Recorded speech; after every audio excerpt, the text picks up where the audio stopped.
Okay, अब हम special relativity को इलेक्ट्रोमैग्नेटिज्म को के ऊपर अप्लाई करके देखते हैं कि आइदर आया कि हमारे पास जो स्पेशल रिलेटिविटी के रिजल्ट्स आ रहे हैं वो हमारे पास इलेक्ट्रोमैग्नेटिज्म पे एप्लीकेबल है लेकिन, और ये बहुत ज़रूरी है कि वो उनके साथ कंसाइड करें इस वजह से कि इलेक्ट्रोमैग्नेटिक वेव्स हैं, right, and electromagnetic waves nothing but light, ठीक है, it's nothing but light.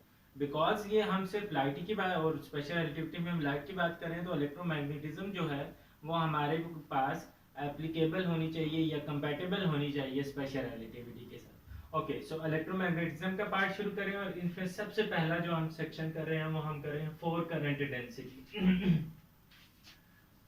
So four current density हमारे पास क्या, करंट डेंसिटी हमें पता है क्या होती है कि करंट पास आउट हो रहा है किसी क्रॉस सेक्शन से तो charge current per unit area हमारे पास करंट डेंसिटी होती है, ठीक है। सो हम यही बेसिकली निकालना चाह रहे हैं लेकिन फोर कंपोनेंट्स में निकालना चाह रहे हैं। सो एक हमारे पास चार्ज डेंसिटी भी होगी कंपोनेंट। सो लेट्स से हम कंसीडर करते हैं क्यूबिकल वॉल्यूम। क्यूबिकल वॉल्यूम में तो सारी की सारी लेंथ्स क्या है, सेम है। सो हमने कह दिया कि एज लेंथ क्या है, एल नॉट है, ठीक है, क्यूबिकल वॉल्यूम की। तो उसमें चार्ज कोई क्यू पड़ा हुआ है और किसी भी चार्ज को मैं मल्टीपल ऑफ इलेक्ट्रॉन चार्ज के लिख सकता हूँ। सो एन इंटू ई मतलब, ठीक है, नॉट नेसेसरली यहाँ हम सिर्फ क्यू से भी चल सकते हैं लेकिन हमें पता है कि यहाँ हम लिख सकते हैं। सो हम देन हमारे पास किसी रेस्ट फ्रेम में जिसको हम लेट से एस कह देते हैं, ठीक है, चार्ज डेंसिटी क्या होगी, चार्ज पर यूनिट वॉल्यूम, ठीक है। So charge n e divided by L not cube, and जो करंट डेंसिटी होगी वो हमारे पास क्या होती है, चार्ज से डेंसिटी मल्टीप्लाई बाय बेसिकली, या हम इसको यूं भी लिखते हैं ना, I over A which is also rho into you.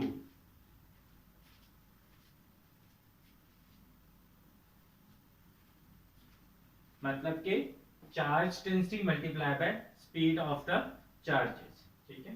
So because हमारे पास रेस्ट फ्रेम है चार्जेस का एस, तो यू जीरो है, तो जो करंट डेंसिटी है वो भी क्या होगी, जीरो, मतलब कोई भी करंट पास आउट नहीं हो रहा, इलेक्ट्रिक करंट पास नहीं हो रहा। अब हम एक और फ्रेम में जाते हैं, एस प्राइम में, ठीक है, सेकंड इनर्शियल फ्रेम में जाते हैं जो कि एस के रिलेटिव स्पीड वी के साथ मूव कर रहा है या यू एक्स के साथ मूव कर रहा है अलोंग ओनली वन एज, ठीक है, सिंगल एज पे अलोंग मूव कर रहा है। तो होगा क्या हमारे पास कि उस एज की जो लेंथ होगी वो हमारे पास डायलेट होगी और उस एज की लेंथ वो क्या मेजर करेगा, L is equal to L not into square root of 1 minus you square over C square. तो वॉल्यूम हमारे पास क्या हो जाएगा, this one multiply by L not multiply by L not, तो वॉल्यूम हो जाएगा L not cube multiply by square root of 1 minus you square over C square. So charge density अब एस प्राइम फ्रेम में हमारे पास क्या हो जाएगी, चार्ज पर यूनिट वॉल्यूम, तो सिर्फ जो डिफरेंस आएगा वो हमारे पास क्या आ रहा है, square root of 1 minus you square over C square. ये इसको मैं लिख सकता हूँ कि ये चीज तो हमारे पास रो नॉट है, तो rho naught over square root of 1 minus you square over C square. या अगर मैं निकालूं अब current density which is charge density multiply by speed, ठीक है। तो अब तो हमारे पास रिलेटिव स्पीड नॉन जीरो है, तो कुछ ना कुछ करंट डेंसिटी भी होगी, और करंट डेंसिटी क्या होगी, चार्ज डेंसिटी, जो कि हमने ये निकाली है, rho naught over square root of this one multiply by speed, ठीक है। हमें पता है, हम पहले भी निकाल चुके हैं स्पेशल रिलेटिविटी में कि मास हमारे पास जो है वो चेंज होता है, स्पीड पे डिपेंड करता है, और मास हमारे पास क्या होता है, mass is equal to m naught rest mass multiply by square root of 1 minus you square over C square division के साथ होता है हमारे पास, ठीक है। M naught divided by square root of 1 minus you square over C square. So हम ये क्या कर रहे हैं, 1 over square root of 1 minus you square over C square की वैल्यू यहां से निकाल के in terms of m and m naught insert कर देते हैं। So in terms of m and m naught जब हम इंसर्ट करते हैं तो ये हमारे पास क्या आ जाएगा, 1 over square root of 1 minus you square over C square क्या आ जाएगा, M over M not. So M over M not हमने यहाँ रो प्राइम में भी डाल दिया, इसकी जगह पे एम ओवर एम नॉट आ गया, और इसी तरह यहाँ पे भी इसकी जगह पे हमारे पास m ओवर m नॉट आ गया, ठीक है।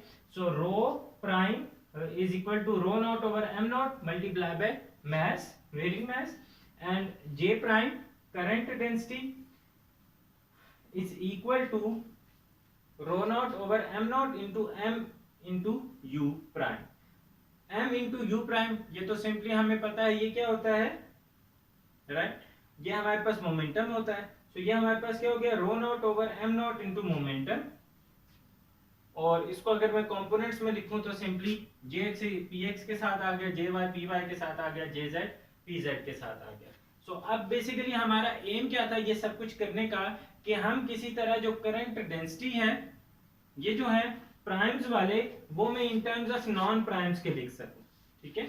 नाउ px py pz इनकी लॉरेंस ट्रांसफॉर्मेशंस हमें पता है, मैं वो यहाँ इंसर्ट करता हूँ अलोंग वन एक्स वाली, ठीक है। कि अगर हमारे पास relative motion along x axis हो तो px इन टर्म्स ऑफ हमारे पास in terms of p x without prime वाले के क्या होगा, इसी तरह py and pz without prime के क्या होगा, ये मैं यहाँ यूज करता हूँ और मैं रिजल्ट लिख लेता हूँ।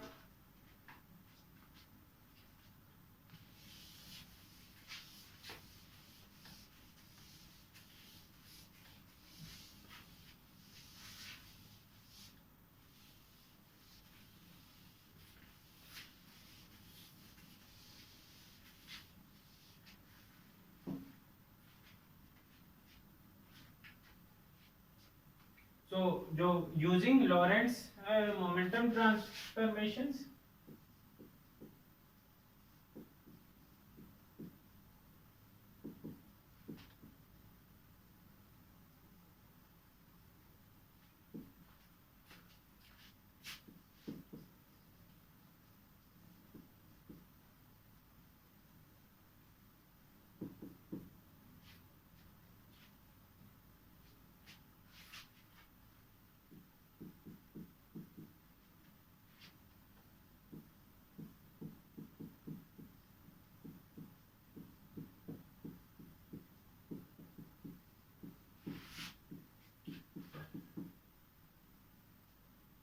AV over C square,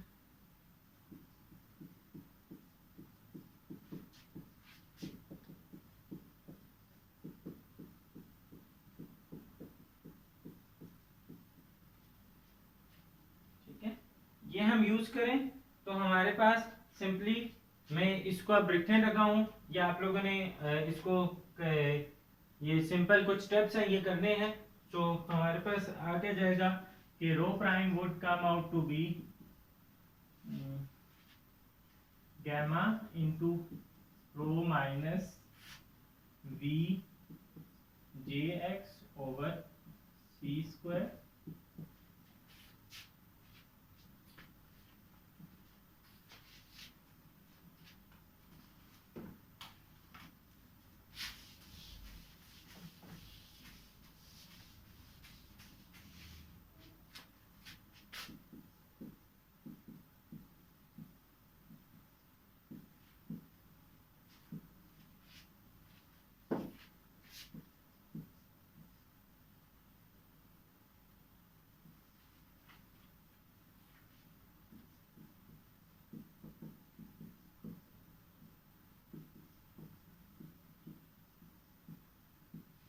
ना। इनको अगर गौर से देखें तो ये तो एग्जैक्टली हमारे पास वैसे ही हैं जैसी लॉरेंस ट्रांसफॉर्मेशन होती है।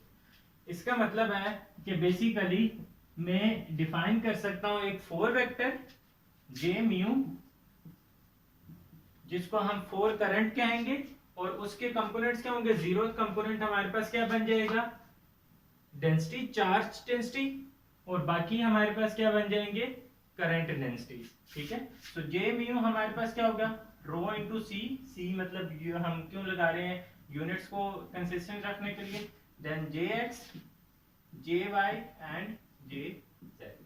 और ये जो हमारे पास फोर करंट है ये एज ए लॉरेंस ट्रांसफॉर्मेशन हमारे पास ट्रांसफॉर्म हो रहा है। मतलब कि जब मैं S से S प्राइम में जाऊंगा तो ये हमारे पास क्या होगा, J mu prime would be equal to lambda mu nu J new.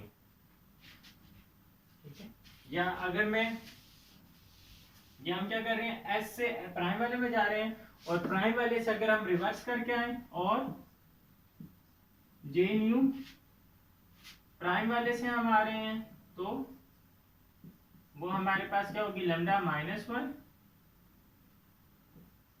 Mu, ठीक है। सो ये हमारे पास एज ए 4 वेक्टर ट्रांसफॉर्म हो रहा है। इसका मतलब है कि हमारे पास जो भी प्रॉब्लम, एटलीस्ट जो हमारे पास करंट डेंसिटी है वो लॉरेंस ट्रांसफॉर्मेशन को ओबे कर रही है।